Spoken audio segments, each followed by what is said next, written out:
Okay, hello everybody, this is John from the Bee Store, and today we are going to talk about getting our bees ready for winter. So it's late summer here in Northern Virginia, and so everything we'll talk about today is really about beekeeping in the mid-Atlantic region. Things are going to be much different if you're further south or further north or out west, where have you. But around here, at the end of summer, it's mid-September here, we are getting ready for the winter. And bees get ready for the winter all year long. That's really all bees do, and as beekeepers our only job is to help them through each winter. So one of the things we'll do to help them is try and manage moisture. Inside of the beehive all winter long, the bees are going to generate a lot of heat to keep the brood temperature up to about 90 degrees all winter long.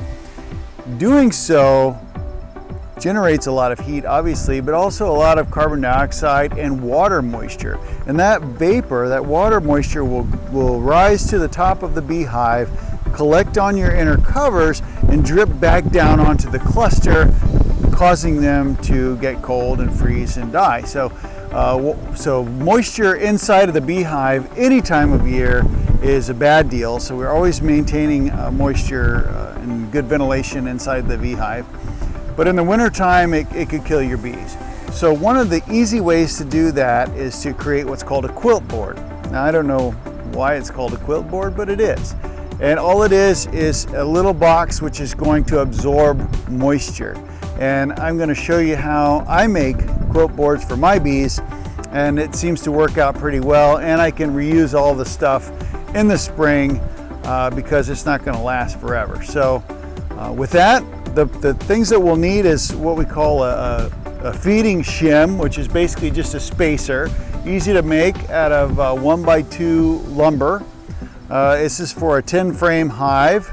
We're going to need a little bit of burlap. I like to use burlap. I get this stuff in rolls from Home Depot, and you can use this for smoker fuel or what else. And some wood chips. Just regular wood chips. They're cedar. These are cedar. You can get pine, what have you. Get a big bag of them from Walmart or something like that. And not only is it excellent smoker fuel, but it works great for your quilt board. You'll also need a staple gun. And so what I've already done here is cut out a piece of burlap, which is the right size for this shim. And I'm just going to staple it inside. It's super easy.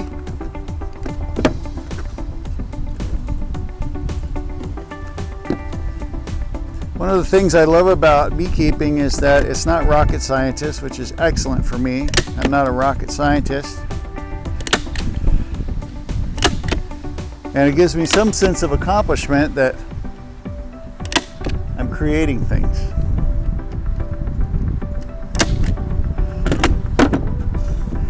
This doesn't have to be perfect. The only reason we're doing this is to create a base for some wood chips so that they will absorb moisture. So,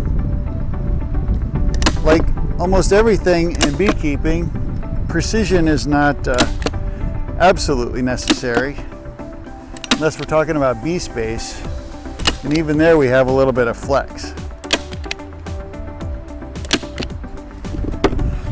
All right, I'm just using 1/4-inch staples here so that they don't dig too deep. They're easy to get out if I need this shim again, which I will, because like most beekeeping stuff, you can use it over and over until it falls apart. Now, if you're not handy or you don't have the tools, of course we sell these at the Bee Store in both 10 frame and 8 frame.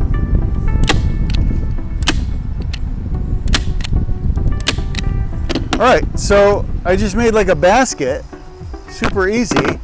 I'll just tuck all this extra burlap down just to keep the bees from, any bees that get up there, from getting it full of propolis and whatnot. I'm just gonna fill it with some wood chips.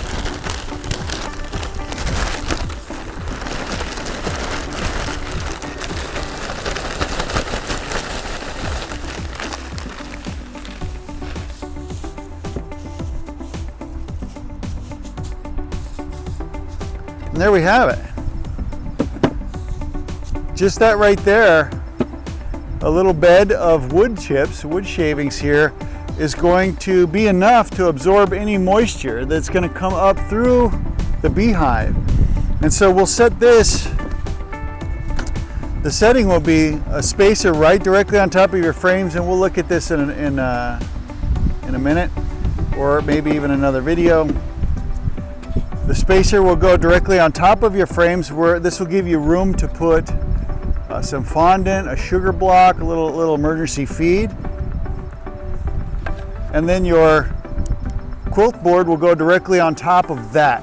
So now you'll have plenty of room here for the moisture to go up and collect on the inside. Now you won't need an inner cover on this at all. You just put your telescoping cover right out of there, because the bees aren't going to get through here. They're not going to glue anything down. Now the beauty of this thing is, in the springtime, you just remove all this if you want to, and then use it in your smoker. So it's completely recyclable. You can put all of it, the burlap, the wood chips, everything, right in your smoker, and you're good to go. So otherwise, this the burlap, my own experience, it doesn't last too long because mice will get into it, they'll eat it up and so forth. But in the springtime, I just cut this stuff out and then shred it up and put it in the smoker, and it works great. So this is a great way for you to make ventilation for your bees to control the moisture. If you want, you can drill some holes in the side here just to let more air out, and that'll do.